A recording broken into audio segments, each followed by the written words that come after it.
बिस्मिल्लाहिर्रहमानिर्रहीम। अस्सलाम वालेकुम रिस्पेक्टेड व्यूअर्स। नब्ज़ कैसे चेक करते हैं, किन किन जगहों पे चेक करते हैं और इसका तरीका कार क्या है। अपनी नब्ज़ किस तरह से चेक की जाती है और किसी और की अगर नब्ज़ चेक करनी हो तो किस तरह से चेक की जाती है। अपनी नब्ज़ चेक करना बहुत आसान है, लेकिन किसी और की नब्ज़ चेक करना उतना ही ज़्यादा मुश्किल अमल है। कॉमनली नब्ज़ चेक की जाती है कलाई के ऊपर, कलाई के अंगूठे की साइड के ऊपर जो है वो नब्ज़ चेक की जाती है, जहाँ पे रेडियल आर्टरी होती है। इसके अलावा और मल्टीपल जगह हैं जहाँ पे नब्ज़ चेक की जा सकती है। अपनी नब्ज़ चेक करनी हो तो आप कान के सामने या पुड़पुड़ी के ऊपर चेक कर सकते हैं, एक्सटर्नल मैक्सिलरी और सुपरफिशियल टेम्पोरल आर्टरी के ज़रिए। गर्दन के अंदर नब्ज़ चेक की जा सकती है जहाँ पे कैरोटिड आर्टरी होती है। बाजू के अंदर चेक की जा सकती है जहाँ पे ब्रेकियल आर्टरी की नब्ज़ होती है। ग्रोइन के अंदर चेक की जा सकती है नब्ज़ जहाँ पे फेमरल आर्टरी होती है। घुटने की बैक साइड पे नब्ज़ चेक की जाती है जहाँ पे पोप्लिटियल आर्टरी होती है। पाँव के ऊपर, पाँव की जो ऊपर वाली प्रोमिनेंट हड्डी होती है उसके ऊपर नब्ज़ चेक की जा सकती है डॉर्सैलिस पीडस आर्टरी की। और टखने के पीछे की तरफ, अंदर की तरफ जो हमारा टखना होता है, इसके पीछे की तरफ जो है पोस्टीरियर टिबियल की नब्ज़ चेक की जा सकती है। मल्टीपल लोकेशंस हैं। अपनी तो आप अंगूठे से भी नब्ज़ चेक कर सकते हैं। जो थंब है हमारा, इसको अगर आप प्रेस करके रखें किसी हार्ड सरफेस के ऊपर, अपनी किसी बोन के ऊपर या अपने हाथ के ऊपर, तो आपको पल्सेशन आना शुरू हो जाती है। ये असल में नब्ज़ ही है। इसी वजह से जब जो अंगूठा है, ये नब्ज़ चेक करने के लिए अच्छी जो है वो इंस्ट्रूमेंट नहीं है। आपने इंडेक्स फिंगर और मिडल फिंगर से और रिंग फिंगर को मिला के इन तीनों फिंगर से चेक करनी है नब्ज़। अंगूठे की मदद से नहीं करनी, क्योंकि अंगूठे की अपनी नब्ज़ होती है। अंगूठे की नब्ज़ आप किसी और के कलाई पे अपना अंगूठा रखेंगे तो आपको अपनी नब्ज़ महसूस होगी और आपको लगेगा कि आप उसकी दूसरे की नब्ज़ चेक कर रहे हैं।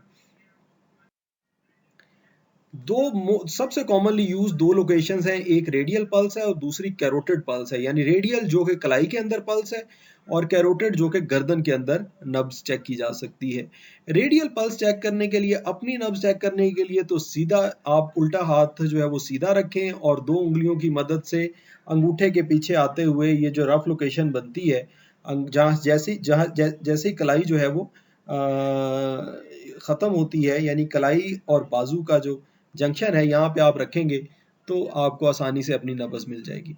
लेकिन जब किसी और की चेक करनी होगी तो फिर आप 3 उंगलियां लेंगे, इंडेक्स, मिडल और रिंग फिंगर लेंगे और उसकी कलाई को आप semi prone, semi flex position में कलाई को, यानी कलाई थोड़ी सी मुड़ी होगी, थोड़ी सी अंदर की तरफ फ्लेक्स हुई होगी और कलाई जो है वो सीधी नहीं पड़ी होगी, बल्कि हाथ जो है वो तकरीबन उल्टा होने की तरफ थोड़ा सा होगा, साइड पे होगा लेकिन थोड़ा सा उल्टा होने की तरफ उसकी डायरेक्शन होगी।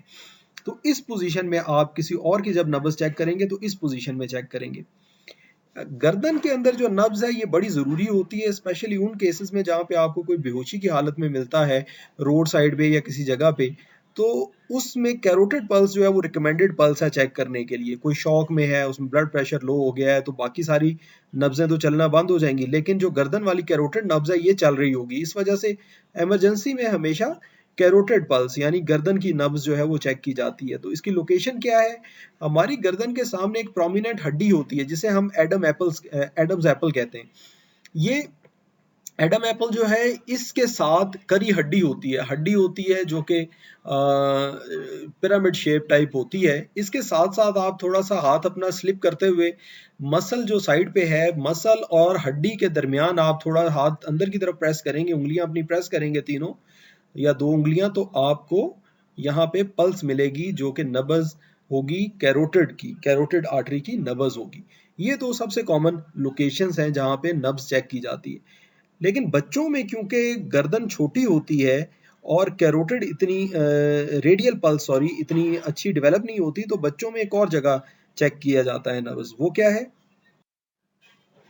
वो है जी ब्रेकियल आर्टरी। ब्रेकियल पल्स लेना बाजू में जो हमारा सामने की तरफ बाजू पे मोटा गोश्त है जिसे बाइसेप्स मसल कहते हैं, इसके बिल्कुल लोअर साइड एंड पे, जैसा कि स्क्रीन की राइट साइड की इमेज में दिखाया गया है, यहाँ पे आप इस नब्ज़ को फील करते हैं। और बच्चों में इमरजेंसी की हालत में भी यही नब्ज़ ली जाती है और नॉर्मली भी यही नब्ज़ ली जाती है दो उंगलियों की मदद से, क्योंकि बच्चों की गर्दन छोटी होती है और कैरोटिड नब्ज़ लेना, कैरोटिड की पल्स लेना, गर्दन वाली नब्ज़ लेना आसान नहीं होता, मुश्किल होता है और उससे बच्चे में सांस रुकने का भी खतरा होता है। तो इस वजह से ये लेते हैं। फिर बड़ों में बहुत ज़्यादा बुजुर्ग जो होते हैं उनमें भी अगर गर्दन थोड़ी सी शॉर्ट हो तो उनको भी गर्दन को प्रेस ना करें, क्योंकि उनका जो है सिक्स साइनस एक चीज़ होती है, यानी उनका जो कैरोटिड आर्टरी है इसके साथ एक लिंक मैकेनिज्म होता है। उसमें जब आप इस जगह को प्रेस करते हैं, नॉर्मली प्रेस करते हैं, तो बाज़ औक़ात दिल के बंद हो जाने का ख़तरा होता है। स्पेशली ऐसे लोगों में जिनकी गर्दन पहले से मोटी है या जिनकी गर्दन जो है वो छोटी है, शॉर्ट नेक है जिनकी, तो उनमें भी गर्दन से चेक ना करें नब्ज़। नब्ज़ को आप 15 सेकंड या 30 सेकंड के लिए मापते हैं, और उसको अगर 30 सेकंड के लिए मापा है आपने तो 2 से मल्टीप्लाई कर लेते हैं, तो आपको एक मिनट में पता चल जाता है कि पल्स रेट आपकी नब्ज़ की रफ्तार क्या है। या अगर आपने 15 सेकंड में मापा है तो फिर उसको आप 4 से मल्टीप्लाई कर देते हैं। 30 सेकंड के लिए करना ज़्यादा बेहतर है, 2 से मल्टीप्लाई करना ज़्यादा रिलायबल मेथड हो सकता है। फिर बात आ जाती है कि रेस्टिंग हार्ट रेट क्या होता है और ये कितना होता है। रेस्टिंग हार्ट रेट ये होता है जो कि आप रेस्टिंग पोजीशन में जब अपनी नब्ज लेते हैं तो 1 मिनट में जितनी दफ़ा दिल धड़कता है या जितनी दफ़ा नब्ज चलती है, इसको रेस्टिंग हार्ट रेट कहते हैं। रेस्टिंग हार्ट रेट नॉर्मली इंसान का 60 से लेके 100 के दरमियान होता है। रेस्टिंग हार्ट रेट अगर 100 से ऊपर है तो इसका भी ये मतलब है कि आपका दिल कमज़ोर है, और अगर 60 से नीचे है तो इसका मतलब है कि आपके दिल का कंडक्शन पाथवे जो जो सिग्नल लेके जाने वाली वायर्स हैं दिल की, शायद उनमें कोई मसला है, इस वजह से आपका दिल हार्ट रेट बहुत ज़्यादा लो है। जो एथलीट्स होते हैं उनमें हार्ट रेट लोअर साइड पे होता है, क्योंकि दिल मजबूत होता है, ज़्यादा जोर से पंप कर रहा होता है, इस वजह से उनका भी हार्ट रेट थोड़ा सा नीचे की तरफ होता है। तो ये एक्सरसाइज में कितना बढ़ना चाहिए, मैक्सिमम हार्ट रेट कितना होना चाहिए? एक इंसान का maximum heart rate 220 minus age of the patient. अगर फॉर एग्जांपल मैं 40 इयर्स का हूँ तो मेरा 180 तक, 220 माइनस 40 करेंगे, 180 तक मेरा मैक्सिमम हार्ट रेट हो सकता है। अगर 180 से ऊपर जाएगा मेरा हार्ट रेट तो उसको डैमेज होगा, उसको डेफिनेटली डैमेज होगा। मैं एक्सरसाइज करते हुए या किसी भी तरह से ये नहीं अफोर्ड कर सकता कि मेरा हार्ट रेट 180 से ऊपर हो। 180 से ऊपर जाएगा तो फिर मेरे हार्ट को खून की सप्लाई नहीं मिलेगी और मेरे हार्ट को डैमेज होगा। और जो कार्डियो जो एक्सरसाइजेज होती हैं, इनमें मकसद ये होता है, ये कार्डियो एक्सरसाइजेज वो एक्सरसाइजेज होती हैं जिनमें आप कंट्रोल्ड तरीके से दिल को तेज करते हैं, दिल की आप रफ्तार तेज करते हैं ताकि दिल की शरियानों में मौजूद चर्बी पिघल जाए और दिल के पट्टे जो है मजबूत हो जाएं।